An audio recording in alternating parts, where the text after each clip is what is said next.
you have to be really good at communicating some crazy idea to like a specific niche group of people. And those niche group of people are really quick and like really opportunistic. So they might just be like, oh, well, I already have Pokemon cards and crypto's going up. So this guy says he's going to do the 2. So I'm going to get rich. Like, and then someone could say, yeah, go slap a mom. I'll give you $10,000 and you go do that. Like, it's just like this is what's getting us excited about crypto. Creates leverage. Well, at least like, I'll take. I'm glad I did the short because now the token price is like 4.23 cents, up from like 1 cent or just below 1 cent. So now I'm sitting on 440, which is great. The content presented in this podcast is intended for informational and educational purposes only. It should not be considered as financial advice, and listeners are encouraged to conduct their own research or consult with a qualified professional before making any investment decisions. Crypto flip. In this episode, we'll be exploring whether the P2E meta is back because some of our favorite tokens like Axie Infinity are on the rise. I will also be trying to figure out why Hyperliquid has dropped out of the top 5 protocols by 24-hour volume on DeFi Llama. We have a little bit of a gem with one of the laziest ways to make money for free in crypto. And we'll be talking about the best ICO of 2026. So don't forget to like, comment, and subscribe if you're watching on YouTube. And if you're listening on audio platforms, make sure you leave a comment because that helps us create new episodes. And if you're new here, this is the place where investors, traders, and people looking for gems come together and explore what's new in crypto. I want to start with the P2E meta because Axie Infinity and Sandbox were not really on my bingo card for 2026. Relics of the past seem to be cropping back up, and with a 30% plus pump, it's definitely something to keep an eye on. So what do you guys make of that? I think the fact that play to earn is starting to increase in volume again is a clear indication that people haven't got capital to deploy, bro. Like, retail are just coming in and they're just like, oh, should I buy? Should I not? What else can I do instead of buying? I know, I can play this game. I remember when it's really, I don't know if you might remember Steppin', which basically is like a activity tracker. So you walk and you get free step tokens. I wouldn't be surprised if things like that are also on the rise. But yeah, things like this happen when capital is low and people want to get into crypto and do something really. Is it going to be like a major pull for 2026? Maybe, because like we keep saying, it's probably only down from here. Listen, yeah, there are counter rallies doing a bull run and a bear run, and I'm not going to say we're in the bear run here, but we're getting excited of a 65% increase in crypto in the GameFi or play to earn sector. Like, that just goes to show, like, we are screwed, fam. Like, literally, where's the retail? Because retail is meant to come in and obviously help kind of dredge up the hype, bring more masses in, but that's just not happening. And I know old school purist gamers, they don't really mess with play to earn like that. You know what I mean? So, like, Axie Infinity rallied 65% after dropping a good whopping 50%. Like, it's just a counter rally. You know what I mean? I wouldn't be too excited because, you know, if a situation where like we see consistency across the board, then cool. But I think right now it's just a blip in the data. I think we still trend down before we trend back up. Even if we trend back up at all, because like one thing is there was this interview by this DAO Alliance person, and then he was like, right now the only thing that he trusts right now is only Bitcoin, and he's got his money on some other good stocks like Google kind of stuff, and like he's not even touching altcoins. Like to him, altcoins are meme coins, and when you couple that with the fact that most project will probably implode and run out of money because it's a circular economy. They're not really, most of these protocols are not making money. You know what I mean? They're not making money. So if you're not making money and you're minting 25% APR yearly by printing more token and then floating your own ecosystem, like it's just, you know what I mean? Like I need to see some real innovation. Like we need some big players come into like the game sector, the gaming sector, or like we've been hearing this rumor about GTA having some crypto utility. I think personally, that's a lie. But imagine that happen. Like we need something like that to really like. You want to talk about sparking the bull run? That could spark a bull run, in my opinion. Play to earn is probably one of the most promising narratives, only because it's so easy to onboard people. If there is a killer game, I used to work in that sector myself, so I understand it quite intimately.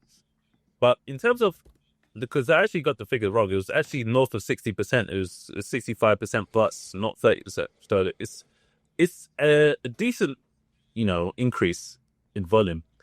But when we look at the tokens that were pumping, when you had some of the Dino coins from, last cycle, Axie Infinity, Sandbox, things like that. So maybe it's existing retail or, people who have been in the space for a while, searching for something new or searching for something that they're familiar with, I should say. And obviously that's one of the narratives that stuck out and did a lot last cycle. But speaking of protocols that need to do something innovative, maybe Hyperliquid is one of those protocols because it has dropped out of the 24-hour volume on DeFi Llama. So less people are using Hyperliquid in comparison to things like Pop Fun at this point in time. So what do you make of that? Is that a surprise? Hyperliquid was like the poster child of last year, and probably a lot of the volume that it had was attributed to its massive airdrop that bare people got. And there is a season 2, and a lot of people have been farming that and using it and, really using Hyperliquid. But what can I say, bro? The token price is now less than half of what it was like 3 months ago, sitting at $21. The euphoria around the platform has died down a little. In my opinion, none of that matters because they're still one of the best exchanges out there. I think they still have something like a 15-person headcount and have still done like 1 trillion in volume over the last 8 months or 9 months or something like that. But they're definitely one of the greater exchanges. The fact that they dropped out of volume is literally just probably people, degens, trying to do more degen stuff. Pub Fun jumping up a little. I think even what was it? That XRP meme generation thing and that Tron Sun Pump as well saw a little volume increase. So yeah, I guess at the end of the day, degens are moving away from trading on Hyperliquid, and there's a bunch of new exchanges that are potentially offering people airdrops that people are also trying to farm, like EdgeX, and there's a few more. But generally, I think I don't want to say they've had their day, but the volume was never always going to be only up forever. Do you know what I mean? So the fact that it's dropped out of top 5 is nothing. It's probably just linked to the fact that token price has also dropped off a cliff. There's a saying, that all these crypto enthusiasts all go, I'm in it for the tech. I'm in it for the tech. Once the price drop, the people really realize they're not really in it for the tech, they're in it for the money, fam. So you need to stop lying to ourselves, and then I think things will be okay.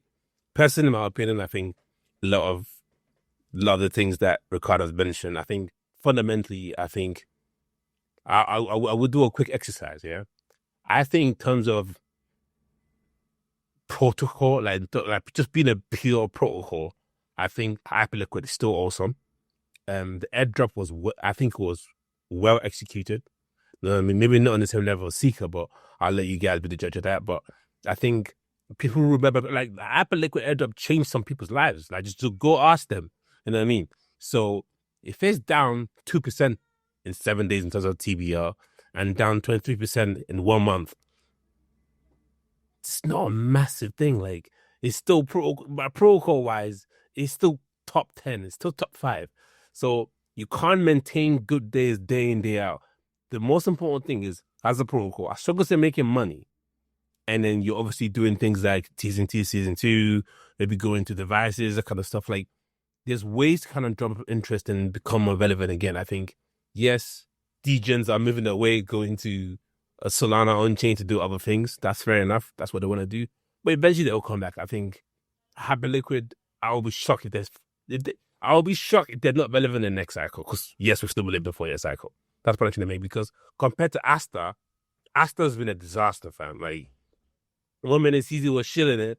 Now Asta founders is dumping tokens and still telling people to hold. Like, you know what I mean? Like in terms of execution, you can tell those guys are really they're really in it for the money. They're not really in it for the tech. Hyperliquid, like I said, 15-man team, still doing numbers. So I think that's worth something, in my opinion.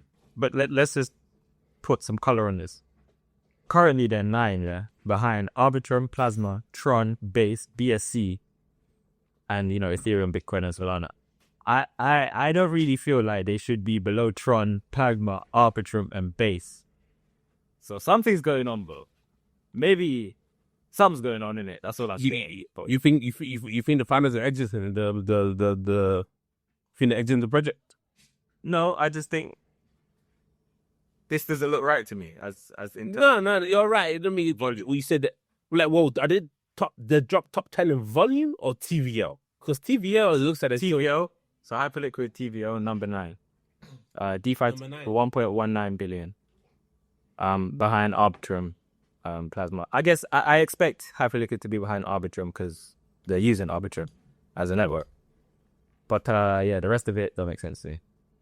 Yeah, I think in terms of when we're looking at the protocols, things go in waves, and things in this market are cyclical. So it's not something huge to be wary of. But right now, that's not where the attention is. Right now, people are swinging back into meme coins. We're seeing a lot of volume, a lot of things are happening on chain when it comes to that.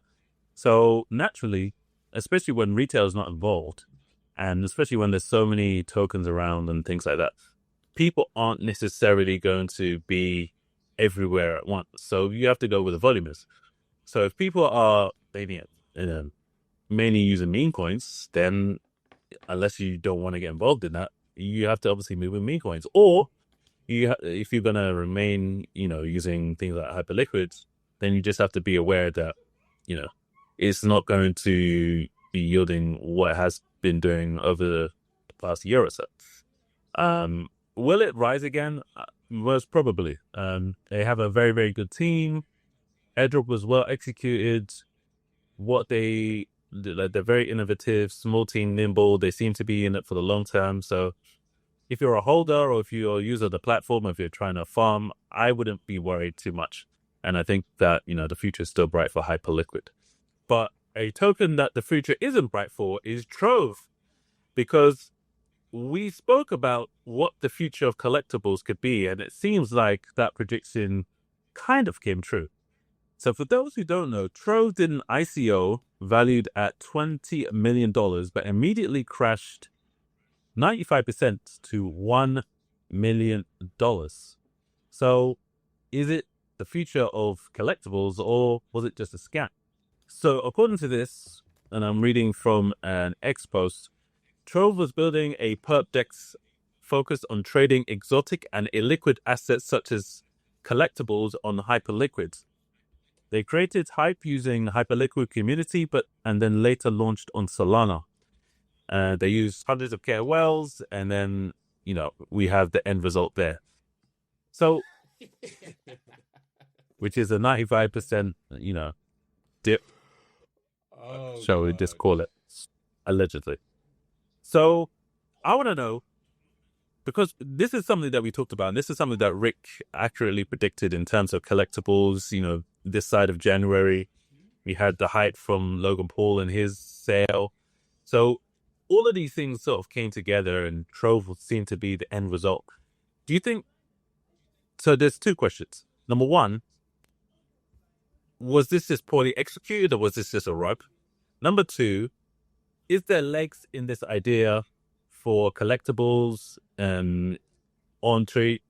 traded on something like a Hyperliquid to scale and actually grow and be something that has real utility? Rav, this is a question I ask myself 2-3 times a day. Should I be the one to say I'm going to allow people to have their X collectible on the blockchain graded collectible. So, you know, they each have a barcode, so unique metadata, and they can verify an ownership of this asset. Should I do it? Should I do it? The fact that you said I didn't even hear about Trove. The fact that you said someone or some people were doing it and allows it to be traded on Hyperliquid already is giving me scam vibes. Because when I really think about that entire idea, you're putting a physical collectible on a blockchain, which is immutable, so that you can see ownership progress and ownership over time. What's the point? Right? Like, well, why do you need crypto for it? Why do you need you need blockchain? Yes, but why do you need crypto? Why is it linked to any token? It could just be a blockchain that's just keeping an immutable ledger of ownership of some collectible. It could be. So what you guys are planning? What would be the incentive for the team though? Why would they do it otherwise? Rug. Bro, like, I feel like if you're starting a crypto company in this day and age, yeah, you have to be really good at communicating some crazy idea to like a specific niche group of people, and those niche group of people are really quick and like really opportunistic. So they might just be like, oh well, I already have Pokemon cards and crypto's going up, so this guy says he's gonna do the 2, so I'm gonna get rich. And then they'll just jump in, and they'll just jump into your ICO or your token generation event, or you know, you tell them that you're gonna give them an airdrop if they use your platform, and then yeah, you just get some money and you just walk away, bro. Like, and if you don't fast rug, because we've spoken about this before, then you slow rug. Like, you say, oh yeah, we raised 800 million, and then you, your virgins, your mom, your dad, you all go buy yachts. And you work on the project like 1 hour every month, and you're still working on it, but it's a rug, really, because you're not really putting energy into it.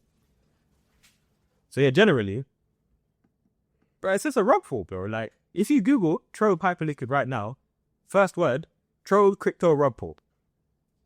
Come on, buddy. People are retarded. Yeah, listen, I'll defer to you guys. I didn't even know about this Arbitrove protocol, you said, correct? Is it called Arbitrove or Trove? Or protocol? No, it's called Trove. Trove. And they launched on Solana, but then they built up the community via Hyperliquid. Trove. Yeah. What's the current market cap? Today I haven't checked. Is either 156,000 or 707,000? One of those two. Either way, those numbers are terrible. Like, that's terrible. But I mean, there was a lot of gems of what you said, Ricardo. Like, sometimes a lot of this project, and that's why 99% of them are just gonna go down the drain eventually. Once they, like, it's already happening to Polygon slowly. I mean, we could have told you ever since one of their CTO was one of the founders split, and because he felt like the vision's changed. That's a lot of this thing that's happening slowly. Some of us intentional rug. Some are unintentional rug, some are slow rug, some are fast. You can categorize all these rugs in different ways, but doesn't mean you still can't make money. Like, I mean, I'm not gonna say Ethereum is the world's longest slow rug ever, but like a lot of these other tokens are. A man might say Bitcoin is the longest slow rug ever. Yeah, of course. And there's some people like Donza, Jacob, and X. They say that. They say like some people created Bitcoin to keep people from the metal bull run. And obviously that's an hyperbole because metal only just woke up the last 6 to 8 months. So, well, say about a year now if you count gold, because gold sparked the bull rally in the metal market. But I just feel like a lot of these tokens, like, I'm not surprised. I mean, why do you need a blockchain for a Trove protocol to basically track X collectibles or any kind of collectibles? Like, there's no need for a token. Like, if you're gonna try to tie it to RWA, whatever, like, cool, but I don't know, man. Again, like, I'm just, anything that smells like a circular economy, I'm staying far away from it, man. Like I can't do it. You're farming, bro. How can you expect these people to keep up a 10% APR daily every month? I mean, let me sustain 24% APR yearly or whatever it is. Like, it's just insane. Like, it's just insane. I hate. I got some expert info. I had a little look on the Go on. one, and I'm not gonna lie. It's actually better than I thought it would be, because what it looks like is actually they have a bunch of different collectibles. And it's not like specific cards. Like they have Pokemon. They have Charizard, which is actually a separate market to Pokemon cards. In case you didn't know. They have CS2, which looks like Fortnite weapons or something. They have Labubus, they have Nintendo, they have Birkin bags, they have watches. Basically, yeah, they have Super Bowl cards. Basically, I don't know. I would love to speak to the owners of this, because I think this could have legs. I don't know why. Maybe the rug chat is inaccurate, or maybe it's just like they made some bad moves and now it's being dubbed as a rug. But I think, as generally, this could have legs, because it's more like a platform as opposed to like individual assets being traded back and forth. So like I can jump in and buy something, like track the Poke Index, and I could get games if the Pokemon Index. I'll tell you where they went wrong. They went wrong in two parts. One, they went wrong in thinking they needed the token, and two, they went wrong because, and I always, with how they've done it, it looks like an intentional rug pull. And lastly, like, when you get KOLs involved, like, what did you expect to happen? Like, if you could control 20, 30 KOLs, they're in it for the money. Like, those guys here, at least here, shout out to all the KOLs, man. Like, they're not trying to lie, just say, I'm in it for the tech. You listen, you want me to involve your project, you want me to hype it up, just know it comes at a fee. And I'm going to sell. Because they don't say, oh, I'm in it for the tech. They have never, ever in their posts say, I'm in it for the tech. They're in it for the money. So, what do you expect? Yeah, definitely see where you guys are coming from. I think that the idea has legs, but sometimes it's the right idea, but the wrong execution. And I think that might be the case with Trove. Where they've obviously gone wrong is in terms of potentially the tokenomics, or, you know, just how they've gone about their marketing. Because to have that sharp of a dip after launch, unless obviously it's just an intentional rug, which it may or may not be, but it's pointing towards that potentially, is just, you know, it shouldn't be happening, even in these market conditions. There's things that you could do to manage, you know, the way that a launch happens. Even in bad conditions, you can have a lower FDV, you can, you know, restrict the amount of tokens that are on the market. There's so many different ways that you can, I don't use the word manipulate, but control the supply in order to make sure that you're not having people dump tokens. You can obviously vest tokens. There's so many different mechanisms out there to ensure that, you know, you have a stable token price, at least in the short to medium term, so that you can weather the storm, and then you can obviously build up community and then sort of grow forward from there. And it's a shame when, you know, things are high profile like this, especially in a sector where there's a lot of promise, because the next genuine person that comes along, they're going to be like, oh, you're just like Trove 2.0. Why should I trust you? Which is unfortunate, but sometimes that's just how the cookie crumbles. But maybe a better way to make money in this crypto market, maybe the laziest way even, is Dare.market, which is a platform which allows you to basically complete tasks, or dares as they put them. And people put up a bounty effectively, and you do the task and you get paid. There's no catches as far as I can see. I actually stumbled upon it when I was just browsing through X. I saw one creator called Mika, and she put out a dare for people to basically create a video explaining why she's the best KOL in the game. And there's different dares that you can do. And I think her one was 500 USDT or USDC, same difference. And yeah, there's other people that put on dares there as well. So if you are in a position where you're starting from zero, or you just simply don't want to inject any more capital into the market, whether it's because you don't want HMRC to get their grubby hands on it, or, you know, there's other reasons for you not wanting to inject any liquidity, then that may be a good way for you to get started. What do you guys think about it? It sounds like prediction markets with extra steps. Literally, bro.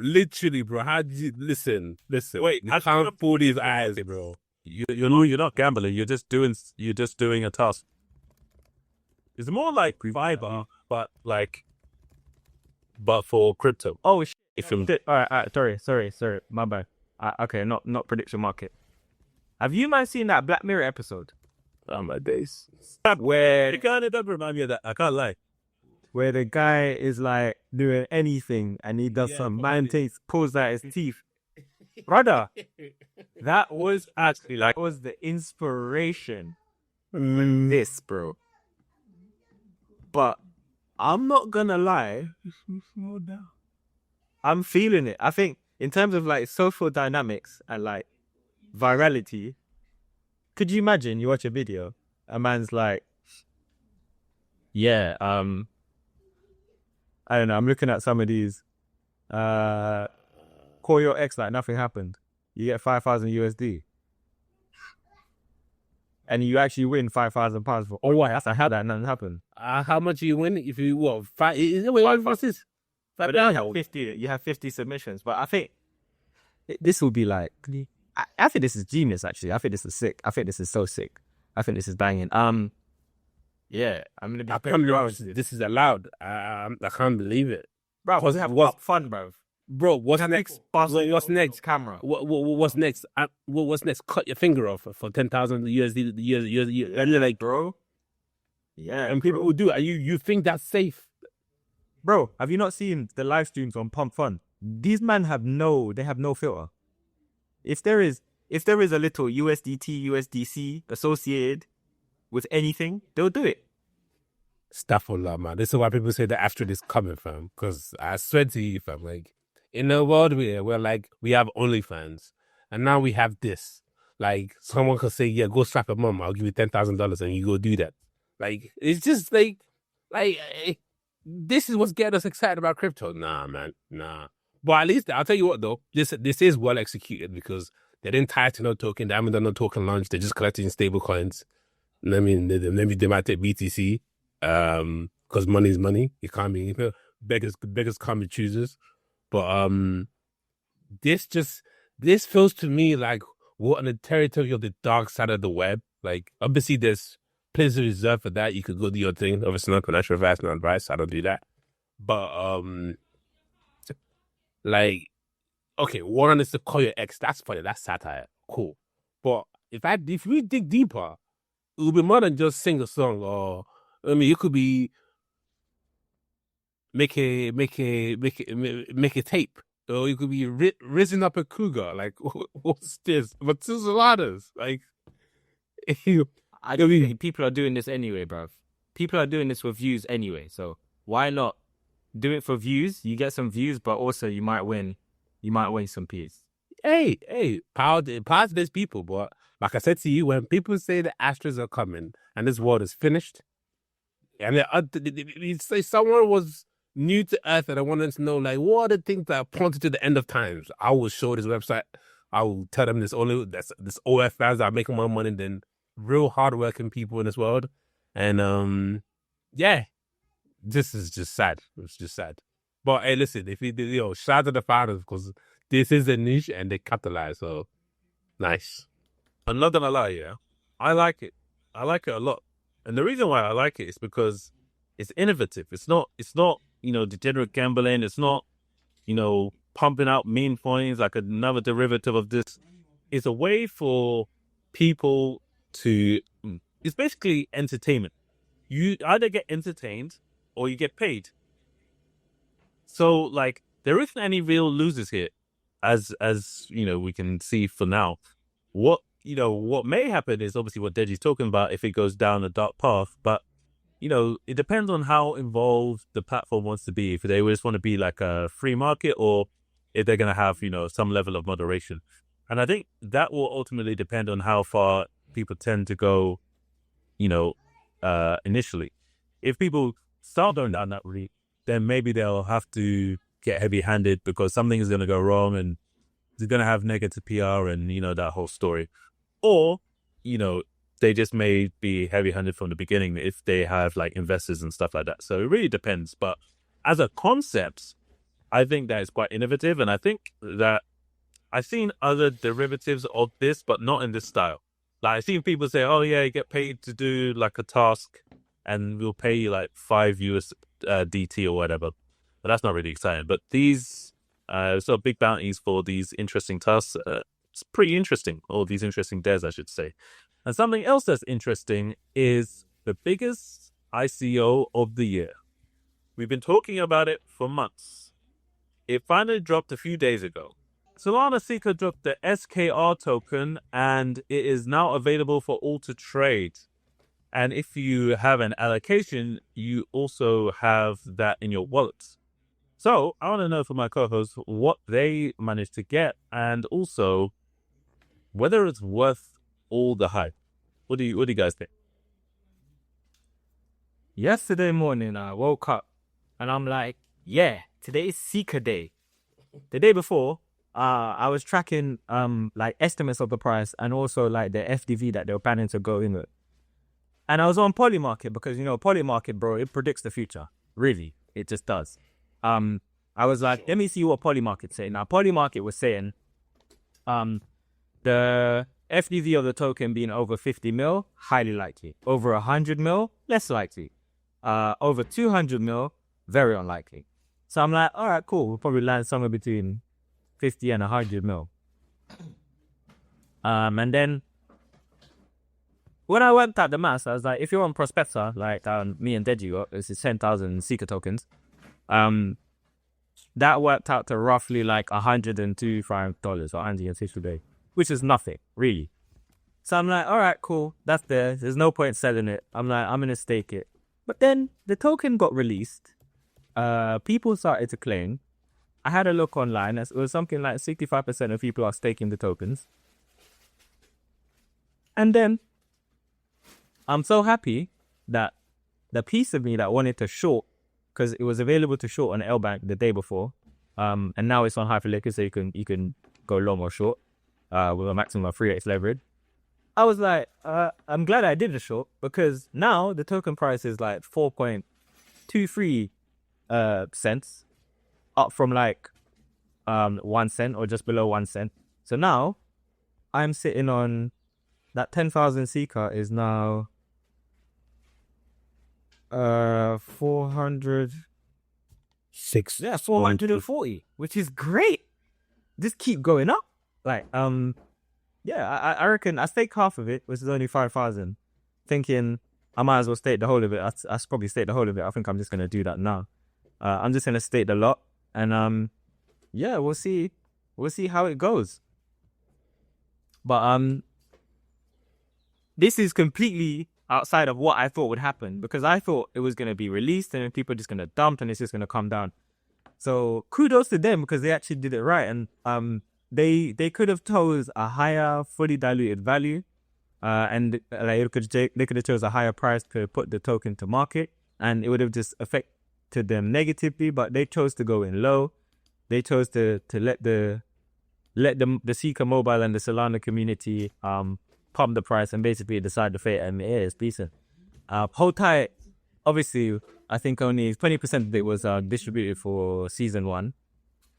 Hold tight, the team, they must be sitting on bands, and I don't know when their thing unlocks, but it'll be keen to watch out for when the unlocks are going to happen, because they're going to sell. Like, they need business money, they need money to run their company, blah blah. So those sell, if those unlocks will cause like a sell. I just hope it doesn't cause like a cascade downwards. But right now, with what's in the wallet, I think I'm all right. So 4 cents. I think when it gets to 10 cents, maybe I'll just sell the value of the device and just leave the rest in there. But yeah, it's completely different from what we thought would happen last week. Last week I was like, I'm gonna sell as soon as it gets out, and I'm gonna buy at the bottom. I would have been fuming. Oh, but I guess because it came out so cheap, like only $100, I was like, there's no point doing anything. You just beat it. So yeah. Yeah, you will have been fuming still, but yeah, I'm glad I didn't check it or try to short it, because what a pump! Like, what, 300% and what, basically 558% increase in volume, 282% increase in market cap. that's phenomenal. Like that's great. That's 3x. And in this market condition as well, but like I'm not gonna sell. It's even on pretty good exchanges. I see it's on Economies exchange. That's pretty good. I'm not gonna lie. That's pretty decent. But we're gonna be staking. One thing I like about a staking thing is you can unstake within 24 hours. I know some protocol that basically you're bonded for 30 days, and I think that's a scam. Them choosing to do a lower FDB and let the community kind of carry it, and I mean, instead that they have a very nice that 25% offer if you stake. That's really enticing because you get more seeker. And I would have stake as well for sure, but I'm just wary to see where it goes from here. Like, are they actually going to be real? Because essentially they're saying they're building a decentralized mobile ecosystem designed to challenge the entrenched mobile incumbents to a TEEP in network. BS. Okay. BS. So, what's the TEEP security architecture? Like, I'm gonna look more into that, but yeah. Sounds like BS. Like what Ricardo. No, why I say it's BS though is because, like we discussed on the podcast, I think 3 weeks ago, they decided to drop support for the Saba from the original Solana mobile. And if you're building this decentralized mobile system that is going to rival Apple and Android, you can't be cutting off devices at 2 years old. So that's why I said. But in all fairness, and I can't believe I'm defending Seeker for the Seeker team like this now. Apple has been known to push updates to mess up older models. Yeah, but not 2-year-old models. Not 2-year-old models. 8-year-old models. Not 5-year-old. Yeah, 5-year-old models. 5-year-old models. You know what I mean? So and then they get away with it, they pay a little fine, and then it's off you go back in the streets and back to your legal scam. So I'll have my eyes peeled, and if I see that staking on bundling thing go from 48 hours to a week to a month, something smells fishy. Because, like I said to you, the only way that these crypto and protocols make money is through circular economy, fam. So they entice you to stake, you buy more, you stake, and they use the money for foundation business and the line on pocket. So I'm interested to see what happens next. You know what I mean? Decent release, but I mean, it would have been lovely. Man got the sum of 50 allocation, but I can't lie, I didn't put the work in, so obviously they deserve that. But let's see what season 2 has to offer. Let's hope it's more interesting than this one. Well, it's hard for me to have a real opinion because I haven't received my device yet. So it's still in transit, and I don't even know if I've got any allocation. However, seeing the performance of the token, that's why I asked the question last week, would you actually buy any? Because I had a feeling that it would do okay, but I couldn't have expected this. 300% is very, very, very tasty. And I think if you have SKR, something tells me that you should hang on to it, not only because of the price, but more so because of what the token will enable you to do in the future. Potential partnerships down the line. I don't just think that the phone is it and it's done. Bear in mind it's supported by Solana, so they have resources. And I think Solana will probably want to diversify away from just meme coins. So in the future, I think they'll be doing a lot. And it'll be very interesting. And with that, we'll see you guys in the next one.